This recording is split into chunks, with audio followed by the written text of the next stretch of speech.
ദക്ഷിണ കന്നഡയിലെ മുടിപ്പ് ഇറ പരപ്പു എന്ന് പറയുന്ന സ്ഥലം. ഇന്ന് പേരോട് ഉസ്താദ് പ്രസംഗിക്കുന്ന സ്റ്റേജാണ്. വെള്ളിയാഴ്ച വൈകുന്നേരം ഫെബ്രുവരി 2, 2024 ഫെബ്രുവരി 2 വെള്ളിയാഴ്ച.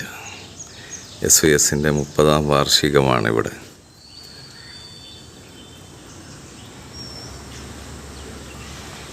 മഗ്‌രിബ് നിസ്കാരാനന്തരം പ്രഭാഷണം തുടങ്ങും. എല്ലാവരെയും മംഗലാപുരം മുടിപ്പ് എന്ന് പറയുന്ന പ്രദേശം, ജാർലഘട്ട കഴിഞ്ഞ് ഇറ പരപ്പു എന്ന കൊച്ചു ഗ്രാമത്തിലേക്ക് സ്വാഗതം ചെയ്യുന്നു.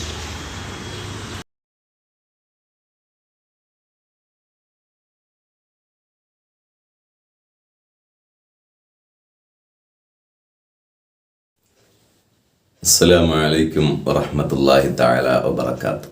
ബിസ്മില്ലാഹി വൽഹംദുലില്ലാഹ് വസ്സലാത്തു വസ്സലാമു അലാ അഷ്റഫി റസൂലില്ലാഹി വഅലാ ആലിഹി വഅസ്ഹാബിഹിൽ ഫായിസീന ബിറളില്ലാഹി അമ്മാ ബഅദ്. മനസ്സ് ശാന്തമാവണം. ശാന്തമായ മനസ്സിനെ അറിവും വിവേകവും സ്നേഹവും എല്ലാം ഉണ്ടാവുകയുള്ളൂ. അങ്ങനെയുള്ളവർ വളരെ താഴ്മയുള്ളവരും ആയിരിക്കും. വഇബാദുർ റഹ്മാനില്ലദീന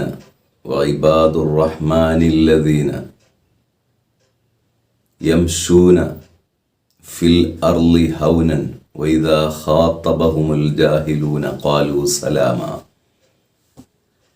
ഇബാദുർ റഹ്മാൻ, റഹ്മാനായ കാരുണ്യവാനായ സമാധാനം അനുഗ്രഹം എല്ലാം നൽകുന്ന അള്ളാഹുവിൻ്റെ അടിമകൾ യംശൂന ഫിൽ അർളി, ഭൂമിയിൽ അവർ നടക്കുന്നു, ഹൗനൻ താഴ്മയോടെ, തനിക്കൊരു മഹത്വവും ഇല്ല എന്ന നിലയ്ക്ക് എളിമയോടെ, ഒരു റോഡിൻ്റെ അരികു ചേർന്ന സൈഡിലൂടെ വളരെ താഴ്മയോടെ നടക്കുന്നു. നെഞ്ചുവിരിച്ച് അഹങ്കാരഭാവത്തോടെയോ അസമാധാനത്തിൻ്റെ പുഞ്ചിരിയില്ലാത്ത മുഖത്തെയോ അവർ കാണിക്കില്ല.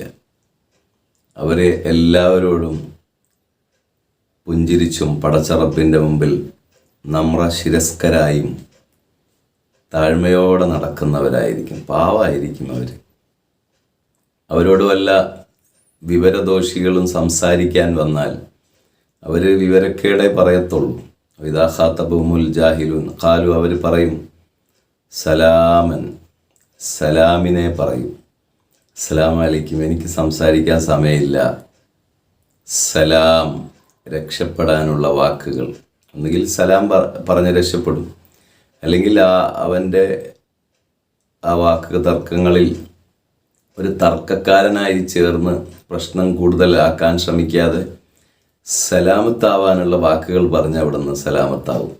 ആലു സലാമ, തടി സലാമത്താവുന്ന വാക്കുകൾ പറയും. മറ്റൊരർത്ഥം കാലു, അവർ പറയും, ഇങ്ങനെയുള്ള ജാഹിലീങ്ങളിൽ നിന്ന് രക്ഷപ്പെടാൻ സലാം, യാ സലാമു യാ അല്ലാ എന്ന ഇസ്മിനെ പറയും. പ്രശ്നങ്ങളും ജാഹിലീങ്ങളുടെ ശല്യമൊക്കെ ഒരുപാട് ആയാൽ നമുക്ക് സ്വൈര്യം ഉണ്ടായില്ല. കുടുംബത്തിലായാലും കുടുംബജീവിതത്തിലായാലും സലാമത്ത് ഉണ്ടാവാൻ, ഈ ജാഹിലീങ്ങളിൽ നിന്നൊക്കെ തടി സലാമത്താവാൻ യാ സലാമു യാ അല്ലാ എന്ന ഇസ്മ ചൊല്ലുന്നത് നല്ലതാണ്. നമുക്കും നമ്മളോട് ശല്യം ചെയ്യാൻ വരുന്ന, സംസാരിക്കാൻ വരുന്ന ആളുകൾക്കൊക്കെ വിവേകമുണ്ടാകാൻ നല്ലതാണ്. സയ്യിദുന ഇമാം ബൂനി റളിയല്ലാഹു അൻഹു അസ്മാഉൽ ഹുസ്നയുടെ മഹത്വങ്ങളും അതിൻ്റെ സിറുകളും എല്ലാം പറയാനും അറിയാനും ശ്രമിച്ച ബഹുമാനപ്പെട്ട ഇമാം ബൂനി റളിയല്ലാഹു അൻഹു പറഞ്ഞിട്ടുള്ളത് യാ സലാം എന്ന 6ാമത്തെ ഇസ്മ, സമാധാനനിധിയായവനെ, സമാധാനമുള്ളവനെ, സമാധാനങ്ങൾ നൽകുന്നവനെ. സലാം, സമാധാനമേ. അള്ളാഹു, നമ്മുടെ അള്ളാഹ്, ഏതോ ഒരു ചാനലിൽ നൂറെ അജ്മീറ അങ്ങനെയോ എന്തോന്ന് തോന്നുന്നു, അള്ളാഹുവിനെ അഭിസംബോധനം ചെയ്യുമ്പോൾ കരളിൻ്റെ കഷ്ണമായ അള്ളാഹ്, അങ്ങനെ എന്തോ ഒരു പ്രയോഗങ്ങൾ നടത്തുന്നത് കണ്ടു. അൽഹംദുലില്ലാ, എനിക്കതാ ഇഷ്ടം. അള്ളാഹുവിനൊരു കൂട്ടുകാരനെ പോലെ നമ്മുടെ ഒരു പ്രേമം പോലെ നമുക്ക് കണ്ട് നാം സഹായം ചോദിക്കുന്നത് പോലെ ഇഷ്ടപ്പെട്ടുകൊണ്ട് അള്ളാഹുവിനോട് പറയാം, യാ സലാം, സമാധാനമായവനെ. വളരെ സമാധാനത്തോടെയാണ് ഇത് പറയേണ്ടത്. ഇമാം ബൂനി റളിയല്ലാഹു അൻഹു പറയുന്നുണ്ട്, ധൃതി കൂടാതെ എന്ന് പറഞ്ഞാൽ വളരെ സാവധാനം. യാ സലാം, സമാധാനമുള്ളവൻ, സമാധാനി, അള്ളാഹുവേ സമാധാനമുള്ളവനെ. ഇങ്ങനെ ധൃതി കൂടാതെ ഒരാൾ ചൊല്ലി വരുന്നുണ്ടെങ്കിൽ എത്ര ചൊല്ലണം? കഴിയുന്നത്ര ചൊല്ലാം. ദിവസം 1000 ഒക്കെ ചെല്ലുന്ന ആളുകളുണ്ട്, 5000 ചൊല്ലുന്നവരുണ്ട്. ദിവസവും ഒരു കണക്ക് വെച്ചിട്ട് ചൊല്ലണം, ദിവസവും ചൊല്ലണം, ഇടവിടാതെ ചൊല്ലണമെന്നുണ്ട്. അങ്ങനെ ധൃതി കൂടാതെയും ഇടവിടാതെയും ഓതി വന്നാൽ ദിവസവും, ഇടവിടാതെ എന്ന് പറഞ്ഞാൽ ദിവസവും ഒരു ദിവസവും മുടങ്ങാതെ ചൊല്ലിയാൽ അള്ളാഹുവിൻ്റെ കൃപ കൊണ്ട് ഇരു സ്ഥലത്തും നന്മയും വിജയവും അവന് സാധ്യമായി തീരും. വിജയങ്ങൾ എല്ലായിടത്തും അവന് കിട്ടും. ആരും അവനെ തോൽപ്പിക്കില്ല, അവൻ തോൽക്കുകയുമില്ല. തോൽക്കാൻ അവൻ ആരോടും മത്സരത്തിന് നിൽക്കുകയില്ല. അവൻ ഏത് സ്ഥലത്തും സലാം. ഇതിന് വേറെയും മഹത്വങ്ങളുണ്ട്. സുബഹി നിസ്കാരത്തിന് ശേഷം ദിവസവും 100 ചൊല്ലുക. അതൊരു പതിവ് വേറെ ആക്കുക, അല്ല ഇത് തന്നെ ഒരു പതിവാക്കുക. 100 സുബഹിന് ശേഷം. എന്നാൽ ഇൽമ് ഹാസിലാവും. നല്ല അറിവും വിവേകവും ആളുകളോട് എങ്ങനെ പ്രശ്നമാകാതെ രക്ഷപ്പെടാം, ഏത് വിഷയത്തിലും സമാധാനത്തോടെ കാര്യങ്ങൾ കൈകാര്യം ചെയ്യാം. അവന് നല്ല ക്ഷമയും വിവേകവും സംസാരസ്ഫുടതയും ഹിക്മത്തും ഏത് ബിസിനസ്സും വിജയിപ്പിക്കാനുള്ളതായ തന്ത്രങ്ങളും പുഞ്ചിരിച്ചുകൊണ്ട് മാത്രം സംസാരിക്കാനും കഴിയും. ഞാൻ കുമ്പളയാണ്. അവിടെ ഒരു അക്ഷയയിൽ പോയി. അവിടെ ഉള്ളതൊരു അമുസ്ലിമായ സുഹൃത്താണ് അക്ഷയ എല്ലാം നിയന്ത്രിക്കുന്നത്. അവിടെ കുറേ പെൺകുട്ടികളുണ്ട് അതിൻ്റെ അക്ഷയ സെൻറ്ററിൽ ജോലി ചെയ്യുന്നു. ഞാൻ അയാളെ ശ്രദ്ധിച്ചു. ആര് വന്നാലും അവരുടെ കാര്യങ്ങൾ ചോദിച്ചിട്ട് ഇന്നടത്ത് പോയി ഒരേ സമയത്ത് 5-6 ആളുകളുടെ കടലാസുകൾ വാങ്ങി, അവരുടെ ആധാർ കാർഡ് വാങ്ങി, പാസ്പോർട്ട് വാങ്ങി ഇങ്ങനെ വെച്ചിട്ട് എല്ലാവരോടും സംസാരിക്കുക. ഇടയ്ക്കൊരിക്കൽ പോലും ക്ഷുഭിതനാവുന്നില്ല, പുഞ്ചിരി മാറുന്നില്ല. ഞാൻ വിചാരിച്ചു മുസ്ലിമിനെ പോലെ തോന്നുന്നല്ലോ എന്ന് ഞാൻ വിചാരിച്ചു പോയി. പുഞ്ചിരി മാത്രമുള്ള അക്ഷയ സെൻറ്ററിലെ ആ സുന്ദരനായ ചെറുപ്പക്കാരനല്ല, ഒരു മധ്യവയസ്കൻ.